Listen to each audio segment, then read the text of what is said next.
Assalamualaikum warahmatullahi wabarakatuh. Pada kesempatan kali ini, saya akan mencoba untuk menjelaskan hasil dari kegiatan dosen pulang kampung 2025 yang berjudul Aplikasi Teknologi Pendingin Portable dalam Pemberdayaan Masyarakat Nelayan di Desa Batu Beriga, Bangka Tengah.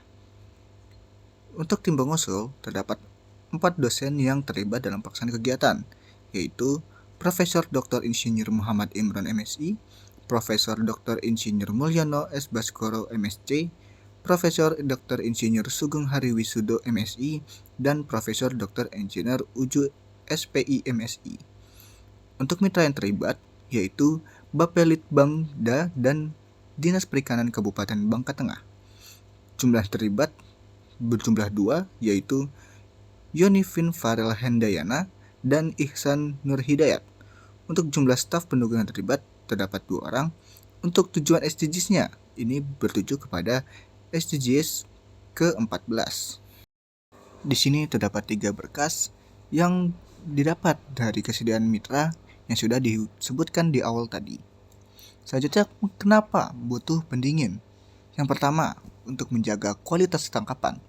Karena media penyimpanan dan juga metode penyimpanan sangat mempengaruhi kualitas hasil tangkapan, seperti yang ada pada penelitian Metusala et al. Tahun 2014. Yang kedua, karena akses es itu sulit dan juga mahal. Selain itu, es hanya memiliki daya tahan yang singkat dalam mempertahankan dingin hasil tangkapan, seperti pada penelitian Putra et al. Tahun 2020. Kita lanjut kepada manfaat pendingin energi terbarukan. Di sini terdapat 5 manfaat dari pendingin energi terbarukan ini. Yang pertama, perawatan yang mudah. Yang kedua, rendah biaya operasional. Yang ketiga, ramah terhadap lingkungan. Yang keempat, daya tahan penggunaan yang relatif lama. Yang terakhir, tidak bergantung pada es batu. Selanjutnya terdapat waktu dan tempat pelaksanaan kegiatan. Kegiatan ini dilaksanakan pada tanggal 5 dan 6 Agustus 2025 yang pelaksanaannya di lapangan. Untuk daerahnya berada di Desa Batu Beriga, Kecamatan Lubuk Besar, Kabupaten Bangka Tengah. Selanjutnya kita masuk ke dalam identifikasi kebutuhan. Untuk KM Putra Bungsu memiliki panjang 740 cm, lebar 131 cm, tinggi geladak 95 cm, syarat 65 cm, volume 6,3 dan gross ton sebesar 1,57. Untuk KM Bon Folion memiliki panjang 740 cm, lebar 125 cm, tinggi geladak 73 cm, syarat 45 cm, memiliki volume 4,16 dan gross ton sebesar 1,04. Untuk KM Frikitil memiliki panjang 580 cm, lebar 117 cm, tinggi geladak 55 cm, syarat 32 cm, lalu memiliki volume 2,17 dan gross ton sebesar 0,54. Untuk KM Raja Wali memiliki panjang 730 cm, 106 cm untuk lebarnya, tinggi geladak 84 cm, syarat 62 cm. Untuk kapal ini memiliki volume sebesar 4,79 dan gross ton sebesar 1,19.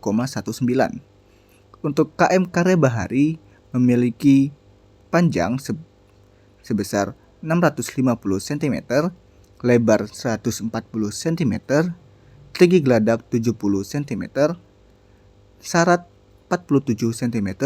Untuk kapal Karya Bahari ini memiliki volume sebesar 4,27 dan gross ton sebesar 1,06, sehingga performa pendingin diacu menurut pengukuran dengan rata-rata 1 gross ton. Maka pendingin 60 liter dirasa sebagai pilihan yang cocok untuk kapal-kapal ini. Selanjutnya, perancangan dan pembuatan pendingin. Perancangan untuk menentukan ukuran dan juga prinsip yang digunakan pada pendingin. Untuk peralatan yang digunakan yaitu panel surya, inverter, kontrol panel, kotak wadah penyimpanan, 1 unit alat pendingin, dan juga aki. Untuk biaya pembuatan pendingin energi terbarukan diestimasikan memiliki biaya sebesar 7-8 juta rupiah per unit. Penggunaan panel surya ini dikarenakan sinar matahari cenderung memiliki intensitas yang cukup tinggi sepanjang hari, sehingga dapat menghasilkan rata-rata listrik yang dihasilkan berada di rentang 98 hingga 102 watt selama 7,5 jam. Selanjutnya, untuk penurunan suhu pendingin, suhu ini turun rata-rata 0,5 sampai 0,8 Celcius per menit. Suhu terendah yang bisa dicapai oleh pendingin adalah minus 3,9 derajat Celcius. Dengan menggunakan aki 80 ampere hour dan juga tenaga matahari, pendingin dapat dinyalakan selama 8 jam atau bahkan lebih. Kegiatan ini menghasilkan inovasi untuk nelayan Desa Batu Beriga melalui program dosen pulang kampung atau Dospulkam. 4 guru besar IPK IPB bersama pemerintah Kabupaten Bangka Tengah menghadirkan teknologi tepat guna untuk mendukung kesejahteraan nelayan. Teknologi yang diperkenalkan yaitu Coolbox Portable berbasis panel surya untuk menjadi solusi hemat energi pengganti es batu. Lalu terdapat atraktor cumi yang dapat meningkatkan hasil tangkapan. Selanjutnya terdapat Eco Sounder dan Fish Finder untuk dapat mendeteksi ikan menjadi lebih akurat. Selanjutnya terdapat pelatihan olahan ikan dan packaging bumbu lempah kuning khas Bangka. Kolaborasi teknologi, edukasi, dan dukungan pemerintah ini menjadi langkah nyata untuk meningkatkan produktivitas, nilai tambah produk, dan kesejahteraan keluarga nelayan Batu Beriga. Setelah dilakukannya kegiatan di lapangan, perlu juga dilakukannya pengenalan pendingin portable kepada masyarakat. Contohnya, penggunaan sosial media seperti Instagram dan juga website berita daerah setempat. Kami mencari tahu tentang persepsi nelayan Batu Beriga terhadap perangkat tersebut. Kami menjabarkan survei dan dapat menghasilkan bahwa sebagian besar dari nelayan setuju bahwa perangkat tersebut tidak mengganggu operasi penangkapan ikan. Perangkat tersebut mudah dibuat dan bisa dimodifikasi. Perangkat tersebut dapat menjaga mutu ikan sehingga meningkatkan penghasilan. Perangkat tersebut dapat dipakai di kapal karena sesuai dengan ukuran kapal. Perangkat tersebut dapat membantu penanganan dalam menjaga mutu ikan sehingga mengurangi biaya sebagai pengganti penggunaan es batu. Secara tematik, hasil dapat diringkas sebagai berikut. Yang pertama, keunggulan relatif. Sebagian besar nelayan menyetujui bahwa mesin pendingin portable dapat menggantikan es. Selain itu, 77,5% responden percaya teknologi ini dapat mengurangi biaya operasional, meskipun sebagian kecil masih ragu terkait efektivitasnya. Yang kedua, manfaatan ekonomi. Sebanyak 62,5% nelayan menilai teknologi ini berpotensi meningkatkan penghasilan melalui pengurangan kerugian pasca panen dan peningkatan mutu ikan.